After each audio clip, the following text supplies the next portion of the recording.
Thank you very much, everybody. Thank you. So, America continues to wage all-out war to defeat the virus, this horrible, horrible virus. You see how terrible it is, especially when you look at the numbers from yesterday. And we explained why we're extending our nationwide guidelines to slow the spread for 30 days. Together, we have the power to save countless lives. We're attacking the virus on every front with social distancing, economic support for our workers, rapid medical intervention, and very serious innovation, and banning dangerous foreign travel that threatens the health of our people. And we did that early, far earlier than anyone would have thought, and way ahead of anybody else. In this time of need, I know that every American will do their patriotic duty and help us to achieve a total victory.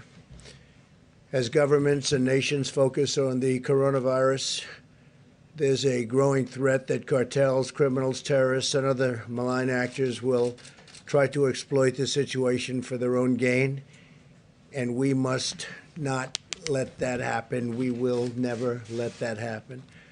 Today, the United States is launching enhanced counter-narcotics operations in the Western Hemisphere to protect the American people from the deadly scourge of illegal narcotics.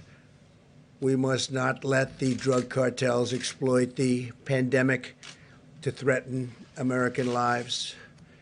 In cooperation with the 22 partner nations, U.S. Southern Command will increase surveillance, disruption, and seizures of drug shipments and provide additional support for eradication efforts, which are going on right now at a record pace.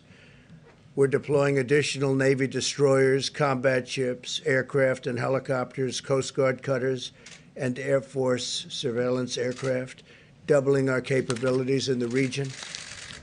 Very importantly, our forces are fully equipped with personnel, protective equipment, and we've taken additional safety measures to ensure our troops remain healthy.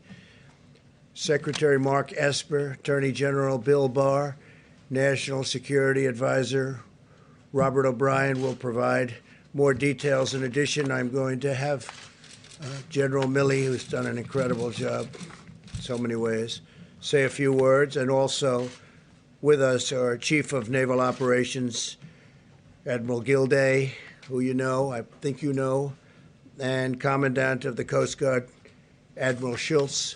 So I'm going to ask Mark to start, and then we can go. And after that, we're going to take questions as it pertains to this, and then we'll go on to phase 2, which is the virus itself. Okay? Thank you. Please, Mark. Well, thank you, Mr. President, and good afternoon, everyone. I appreciate the opportunity to be here today as we make this very important announcement. At a time when the nation and the Department of Defense are focused on protecting the American people from the spread of the coronavirus, we also remain vigilant to the many other threats our country faces. Today, at the President's direction, the Department of Defense, in close cooperation with our interagency partners, began enhanced counter-narcotics operations in the Eastern Pacific Ocean and the Caribbean Sea. This initiative is part of the administration's whole-of-government approach to combating the flow of illicit drugs into the United States and protecting the American people from their scourge. I want to thank all of our partners in this effort, to include the United States Coast Guard, the Department of Homeland Security, the Drug Enforcement Agency, the Department of Justice, and members of the intelligence community for their tremendous support and cooperation. To conduct these enhanced operations, the President has directed the deployment of additional ships, aircraft, and security forces to the United States Southern Command area of responsibility. Included in this force package are Navy destroyers and littoral combat ships, Coast Guard cutters, P-8 patrol aircraft, and elements of an Army Security Force Assistance Brigade. These additional forces will nearly double our capacity to conduct counter-narcotics operations in the region. Additionally, 22 partner nations have joined us in this fight, bringing with them a variety of intelligence and operations capabilities needed to defeat these criminal organizations. Last year alone, United States Southern Command's operations resulted in the seizure of over 280 metric tons of drugs, much of which was designated for shipment to America. While this was an incredible achievement, there is much more work to be done.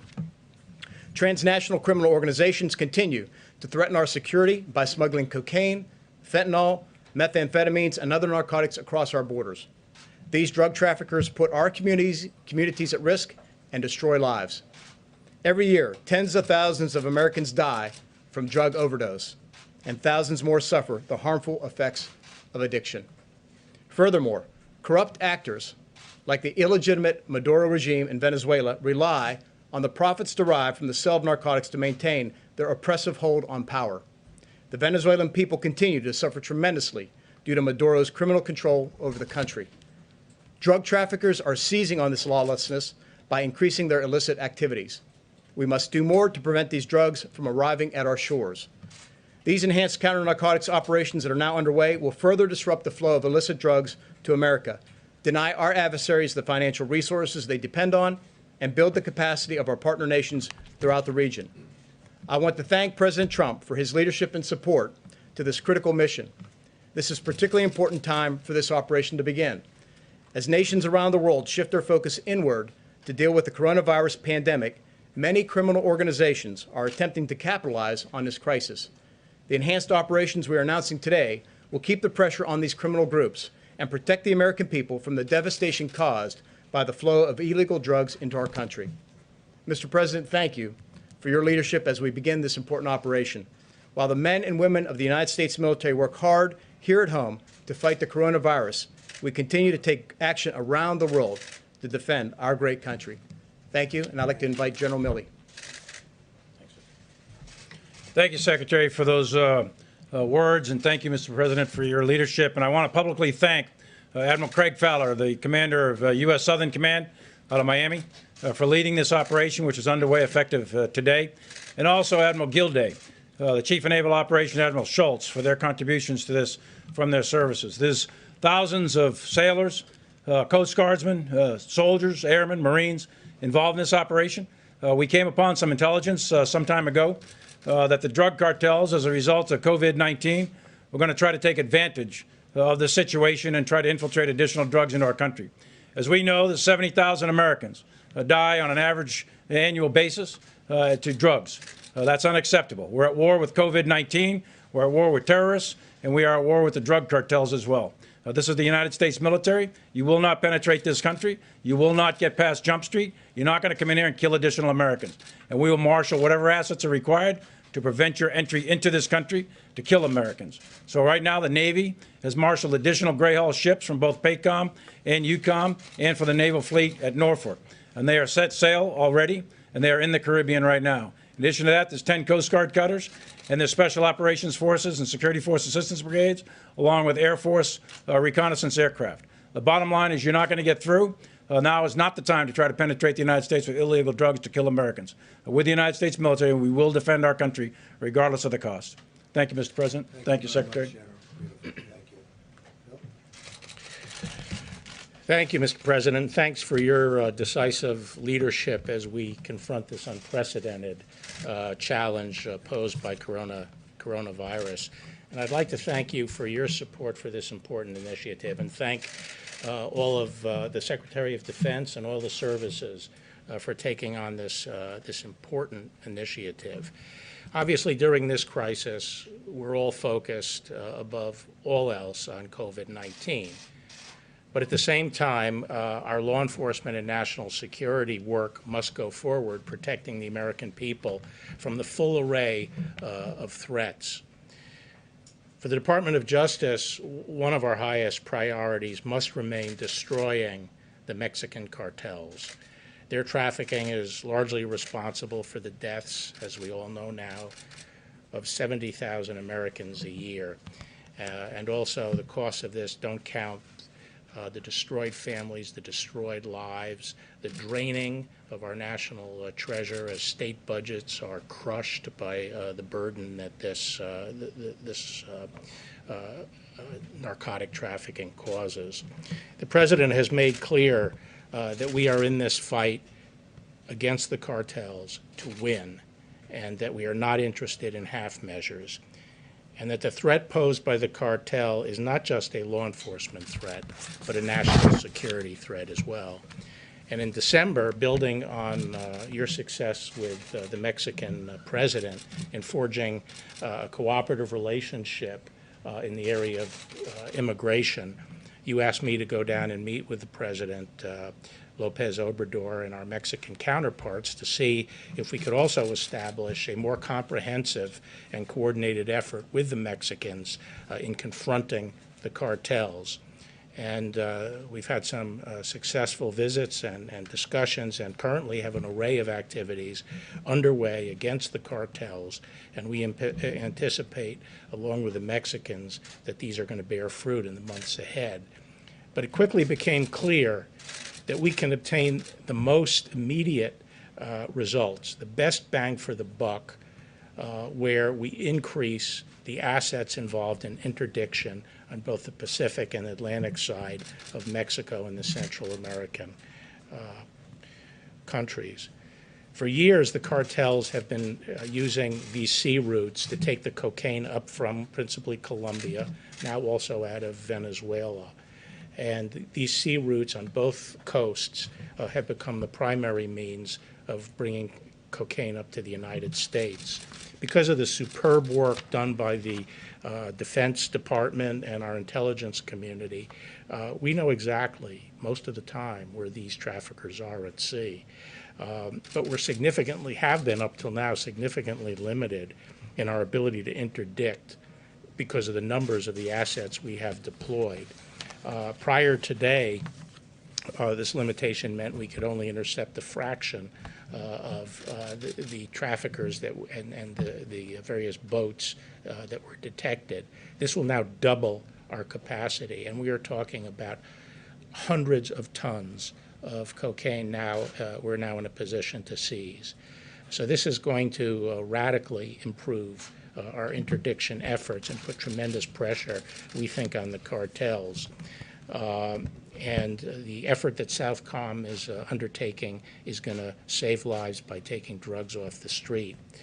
Last week, I announced the unsealing of charges of narco-terrorism, drug trafficking, and other crimes against the former Maduro regime, 16 members of that regime, and their involvement in trafficking of 250 metric tons a year. A lot of that comes by sea, as I discussed at that time, but also because of the pressure we're applying by our sea interdiction, they are trying to establish an air route out of Venezuela up into Central America, which is one of the reasons we're trying to move firmly against that corrupt regime. This drug war has gone on for many decades, and at times in the past, we've had great success and great results, and at times we've taken our eye off the ball. Fortunately, not in this administration, and I'm grateful that you, Mr. President, have brought focus to this fight and the determination to use whatever tools are necessary to win the fight. The cartels have to be defeated, both for the people of this country and for the people of Mexico and Venezuela. So I'd like to thank you again, Mr. President, Secretary Esper, for providing the wherewithal required to help win this war against the cartels and others who seek to send illicit drugs into our country. And with that, I'd like to introduce Ambassador O'Brien.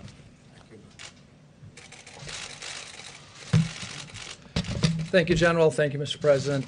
Today's action is another example of the bold leadership of President Trump and his commitment to protecting the homeland against threats that seek to destabilize the United States and our Western Hemisphere. The uncontrolled flow of illegal drugs into the United States poisons our communities, fuels the dangerous epidemic of addiction, and threatens the safety and security of all Americans. The impressive U.S. Navy, Coast Guard, Army, Marine Corps, Air Force, and interagency operation will address a range of threats to our national security posed by narco-traffickers and narco-terrorists. It will reduce illicit financial support for drug trafficking that provides the corrupt Maduro regime in Venezuela and other bad actors with the funds necessary to conduct their malign activities. Under President Trump's leadership, we will continue to execute our maximum pressure policy to counter the Maduro regime's malign activities, including drug trafficking. And this operation will help to choke off the funds that go to that corrupt regime. Maduro, narco-terrorists, and criminals should make no mistake that even as we are working around the clock to fight the spread of coronavirus, we will continue to execute the President's counter-narcotics strategy. We are working on a number of important national security priorities as we face this public health crisis. The United States will continue to combat disinformation and fake news about this virus. We will work with the world's largest oil producers to address volatility in global oil markets. We will always protect our servicemen and servicewomen around the world, including in Iraq and Afghanistan. I want the American people to know that President Trump and Vice President Pence and their administration are working tirelessly every day to protect the health and well-being of Americans and respond to the coronavirus. Our adversaries should take note, however, this president has a clear-eyed focus on America's national security interest. And let me be clear, it would be a mistake with terrible consequences for any adversary to attempt to do us harm during this health crisis or ever for that matter. Thank you very much. Thank you, Mr. President. Okay. So do we have any questions on this? Because this group is going to go back to work. We're going to leave. John. Question either for you, Mr. President, or Secretary Esper. What has changed that is allowing these assets to be deployed now, whereas General Barr said in the past they were not available? Well, for a long time, we've had a lot of drugs coming into our country, and it's not that it's increased. We've probably got it down a little bit, but it's still a tremendous number. Families are being ruined, lives are being ruined. It's an incredible thing, especially as you're at this position. You would never believe it. I see things that nobody would believe. I see reports that nobody would believe. So I met with the group behind me, all of them, and we said, what do you think we can do? And they think they can interdict. They think that we can stop it before it gets to the shores. And they're coming from all over the place. And we have incredibly talented people. So I think I'm going to let Mark just give them a little bit of an answer to that. But we just want to see if we can stop a good percentage of the drugs coming into our country. Sure thing. Thanks, Mr. President. So first of all, it's simply a matter of prioritization. The President's given us very clear guidance on what's important to him and protecting the American people. And as some of you know, I began a review months ago looking at all of our different geographic combatant commands and looking at where we can free up time, money, and resources to put into other endeavors. In this case, we had scrutinized our inventory fairly closely. The Chairman Milley did a great deal of work on this with Admiral Gilday, and we felt that there was no risk to the fleet, to our operations, to free up, in this case, naval ships. We also freed up aircraft and other assets to apply them to this presidential priority. And, of course, the Coast Guard did the same. So it was a very good operation. We feel this is very important to the American people and completely in line with the President's direction. And how long will you be able to keep up this operational tempo? Well, it depends. What we're going to do is we're going to run it for some matter of time. I'm not going to disclose how long that will be, and then we will assess it. And then we'll make adjustments from there. We may increase, we may decrease, we may sustain as is. But this will be an assessment we will do as an interagency team. We'll report back to the President, and we'll take further guidance from there. And, you know, we didn't do it for this reason, but it'll also have an impact on the virus because we have people trying to get in. So not only drugs, but now we have a new phenomena, and that's at least for the next, hopefully, short period of time, the virus. So we'll be able to have an impact on that too, please. Yeah, Mr. President, could you expand on that a little bit because you tie it to COVID-19, saying that these drug cartels were taking advantage of the situation, of this pandemic. How exactly? Well, because we're focused on so many other parts of the country and even parts of the world. And all of a sudden, areas where we had it clamped down pretty tight. In fairness, you know, the wall is up to about 160 miles already. And any areas where we have that wall, it's for the most part contiguous. We have fill-ins, but we're up to 161 miles exactly. And any place where you have that wall, other than walking around it on the edges, it's stopping everybody cold. I mean, we're stopping. Nobody's seen anything like it. That's how good it works. And the other side knew it worked that well, everybody, because everybody was for it 5 years ago. All of a sudden, they changed. It's having a tremendous impact. But we are now focused on so many different things because of what's happened, because of this horrible, I say it's a horrible phenomena, that now we've got to focus on drugs. And the drugs come in from different methods, and we have the best people at sea anywhere in the world. So we'll have a tremendous impact on drugs. But one of the other things will also have an impact, we think, on the on the virus. Okay? Yeah, please. Ambassador O'Brien, did China underreport both the number of cases and the death toll from the coronavirus? And if that's the case, Mr. President, what does that mean for our relationship with China and your relationship with President Xi? Well, number one, I think the president has a great relationship with President Xi, and we'd like to have a great relationship with China. Unfortunately, we're just not in a position to confirm any of the numbers that are coming out of China. There's no way to confirm any of those numbers. There's lots of public reporting on whether the numbers are too low. You've got access to those reports that are coming out of Chinese social media and some of the few reporters that are left in China. We just have no way to confirm any of those numbers. Thank you. We really don't know. How do we know whether they underreported or reported however they report? But we had a great call the other night. We're working together on a lot of different things, including trade. They're buying a lot. They're spending a lot of money. They're giving it to our farmers. They're paying our farmers for the product. So, you know, we're gonna continue that along. John, yeah? I have another one, sir. You tweeted earlier today that there was, you have uncovered intelligence that there is a sneak attack being planned against American troops, American assets in Iraq. Are we talking about Kataib Hezbollah again? Also, I don't want you're to say, saying, but we just have information that they were planning something, and it's very good information. It was led by Iran, not necessarily Iran, but by groups supported by Iran, but that to me is Iran. And we're just saying, don't do it. Don't do it. It'd be a very bad thing for them if they did it. the last time they did do it in early March at Camp Taji, there was a response from the military against Kataib Hezbollah and Kataib Hezbollah alone. Your That was a tweets, very powerful response, by the way. That response knocked out 5 different places, but it also took out a lot of very bad people. your tweets seem to suggest, though, that if it happens again, it may go up the food chain. Well, that was a very big response. You know, we knocked out a lot. They hit one site, we hit 5 big ones in ammunition sites. You saw that. You saw what happened. And I won't say how many people were killed, but some bad people were killed, and a lot of them. That was a big response. But this response will be bigger if they do something. Yeah, you had one, please. Yes, thank you, Mr. President.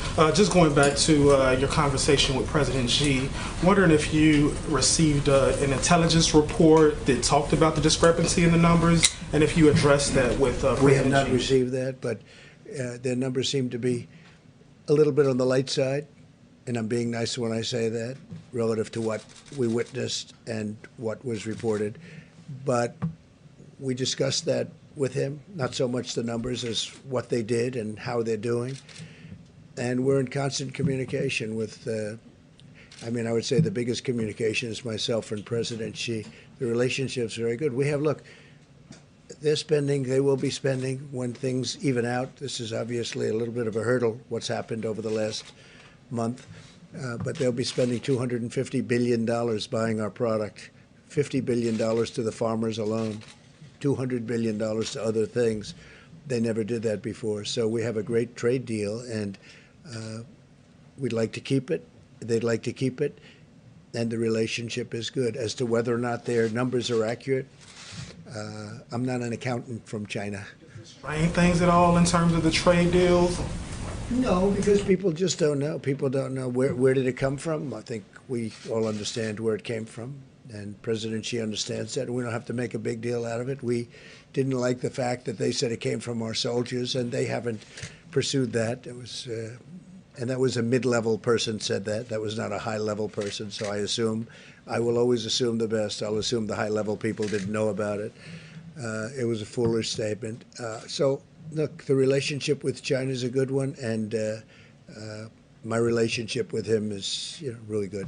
Please. Can I follow up just on that point on Chinese propaganda that you mentioned as well as Ambassador O'Brien? So in the past several weeks, China has been shipping PPEs, masks. They've either been selling or donating everywhere, Africa, Europe, Italy, Russia, and really pushing this narrative that they're taking on a global leadership role in the crisis. So what are your thoughts on that? And is there any plan for the administration to take on that role? I view that as a positive if they're helping other countries. We have 151 countries right now that are under siege by the virus, under siege.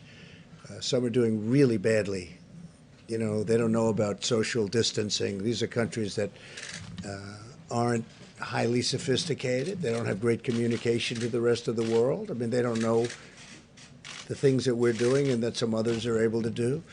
And if China can help them, I'm all for it. I'm for all of us helping everybody. We're soon going to have more ventilators than we need. We're building thousands of ventilators right now. Now, it takes a period of time to build them. And again, nobody could have known a thing like this could happen. We're building thousands. We will fairly soon be at a point where we have far more than we can use, even after we stockpile for some future catastrophe, which we hope doesn't happen.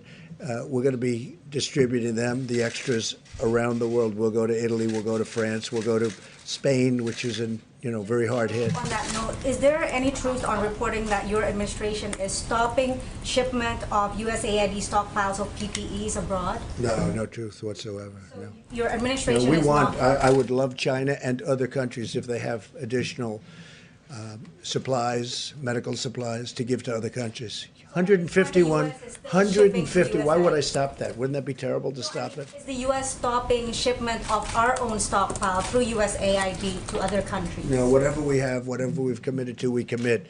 But we also need a lot for ourselves, so we're very focused on that until we get over this. So obviously, we're not going to be shipping too much until now. We do have excess of certain things, and we don't have enough of others. I just had a great talk today with the Doug McMillan from Walmart, and I gave him a very, very big order for gowns, for protective gear, for the doctors, for the nurses, for everything, and he's actually very excited about it. He's the biggest purchaser of this kind of thing, I mean, of anything probably in the world, and he is very excited about it. And he said, what size? I said, it's almost unlimited. When you look at these hospitals, the amount that they order, you almost say, how could they possibly use so much, whether it's masks or the protective gear? But we are supplying a tremendous amount, and we just ordered a lot from Walmart. And he's taken this on personally. And I said, let it go ship. Let it be shipped not to a warehouse, directly to the side of the hospital or wherever they need it, because we save a lot of time when we do that. So Walmart, in addition to many other companies and people, is now involved at the highest level. Please. The announcements that were made today are aimed at curbing the flow of narcotics into the country. Are you concerned that we're possibly losing ground on the drug crisis while we're... I don't think we're losing ground, but we don't want to lose ground. That's why we're doing it. I don't want to lose ground. It's a big fight.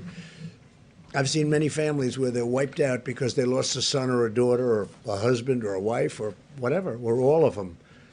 And we don't want to lose ground. And we are heavily focused on the virus, very heavily focused. And with this, we have never, after this goes into effect, which essentially is now, we will never have been so focused on drugs coming into our country as we are right now. And remember, as that wall gets bigger, that really helps us a lot. Really helps us a lot. Yeah, please. Is the Mexican government or any other Latin American government working in conjunction with this operation to help with that drug? Many of the governments are, and Mexico in particular is. And Mexico right now we have 27,000 Mexican soldiers on our southern border, keeping people out of our country. And very few people are coming into our country right now. And as we complete, again, the wall, in addition to the 27,000 soldiers, it's a very tough place to come into. When I took over, people were coming in and they were bringing whatever they wanted. They were bringing drugs of any type, and now it's very hard for them, and it will get harder and harder. But the president of Mexico is a great guy who's really helped us a lot. 27,000 soldiers, 27,000 Mexican soldiers. And you remember when I first took over, they had all of the caravans coming up with 10,000, 15,000 people in the caravans. They were marching through Mexico. That's not happening anymore. Please, in the back. Mr. President, are narco militants such as the FARC 57th Front out of Colombia or the Maduro regime, do you know if they're working in conjunction with the Mexican cartels? Is there any intelligence indicating that? I cannot tell you that. I know the answer to that. I believe I do, but I cannot tell you that. We have information that would lead us to believe something very powerfully, but I cannot tell you the answer to that. Yeah, please, Jeff. Mr. President, have U.S. forces in Iraq taken any precautions because of this particular attack? And have you... They're taking precautions, and we are watching it very closely. And if something bad happens, it's going to be very painful for the other side. Have you been in touch with the Iraqi government about this? They know about it, yeah. They know. Are they offering additional protection or We'll anything? see. We'll see what happens. But, we're down to a small force now over the years. Since I got, we've been bringing smaller and smaller. And we're down right now to a small number, but we have very powerful air power there. We have the big base, and which will, nobody can get near it.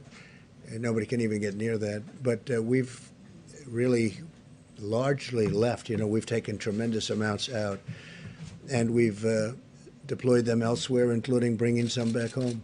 And do you think tweeting about it will help I prevent think that from it's not happening, or tweeting, perhaps it's called give them a social heads media. up? It's social media. It gets out. I have, hundreds of millions of people. #1 on Facebook. Did you know I was #1 on Facebook? And I just found out I'm #1 on Facebook. I thought that was very nice, for whatever it means. No, it represents something. And when I can explain to people, just don't do it. It's going to be bad if you do. It's going to be really bad. And they don't need to do it. They have enough problems. Iran has enough problems without doing that. But we've been pulling back very substantially over the last year in Iraq. And so, that's the way it You is. said before you don't want to give the enemy, whoever that is in this case, a heads up. Do you feel like maybe you did? No, I'm just giving them a warning. It's not a heads up. I'm giving them a warning. There's a big difference. I'm saying if you do anything to hurt our troops, they're gonna pay a price. Now, they did last time, as per the question. They did last time. We didn't make a big deal out of it, but we hit very, very hard 5 massive, major ammunition sites. And a lot of people went with it. A lot of bad people. A lot of enemy went with it. And we didn't want to make a big deal out of it, but they paid a big price. They'll pay a much bigger price this time if they do anything. Now that we have Admiral Gilday here, perhaps we could ask a question about what the plans are for the Roosevelt, sir? Sure. In terms of Roosevelt, we're making great progress in terms of testing and also moving people off the ship. So in the past day or so, we've moved over 1,000.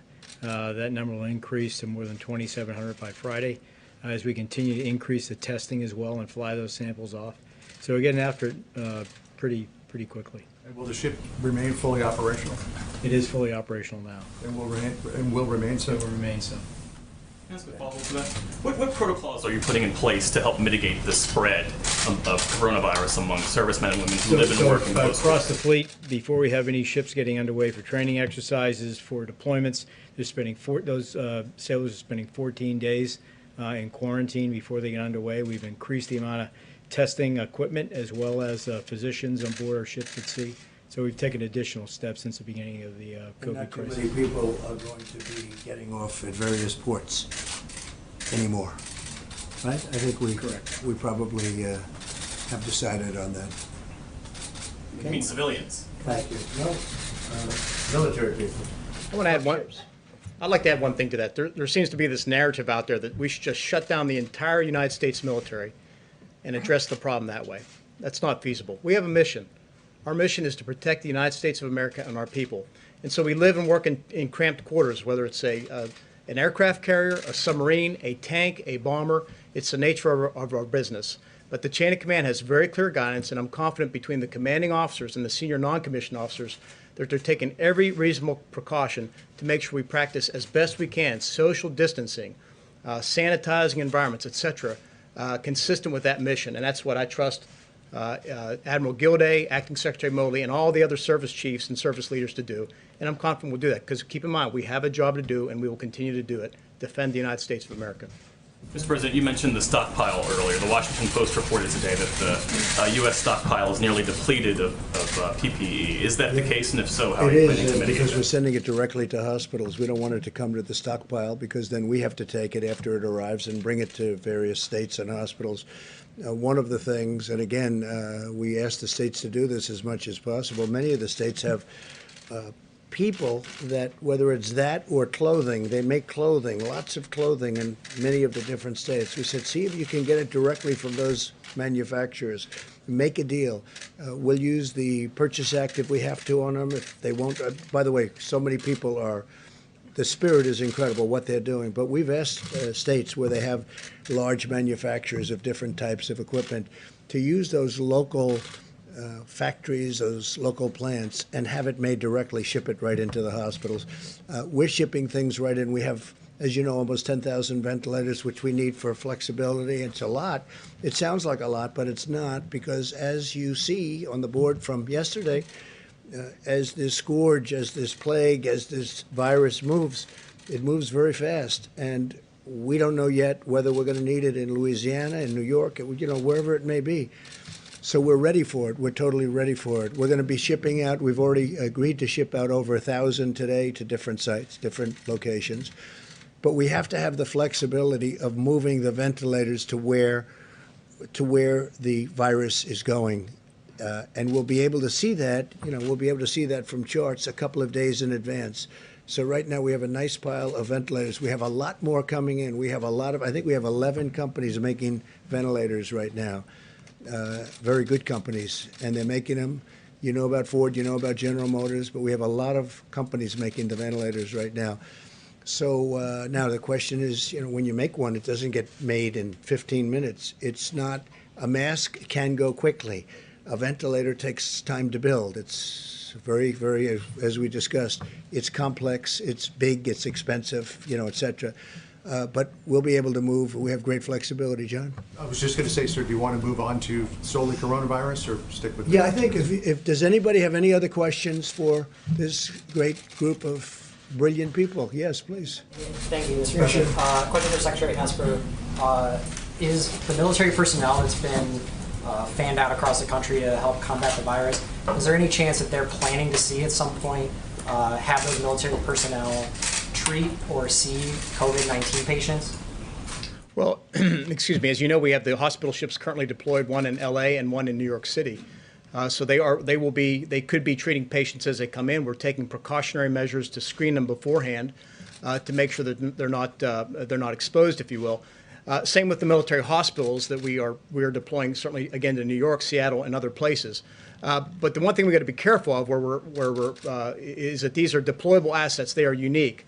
So if we want to retain the ability to deploy military doctors, expeditionary military hospitals around the country, we got to preserve and protect them as best we can. That said, we remain completely available to assist as need be, as directed by FEMA, as the Vice President and the President asks us. That's what we commit to do to the American people to help safeguard them and protect them through this virus. So as part of that, will they be seeing coronavirus patients, or will they strictly be seeing other patients and helping them? They could have called upon. I think the best use for them is based on their training and how they're structured and organized is for trauma.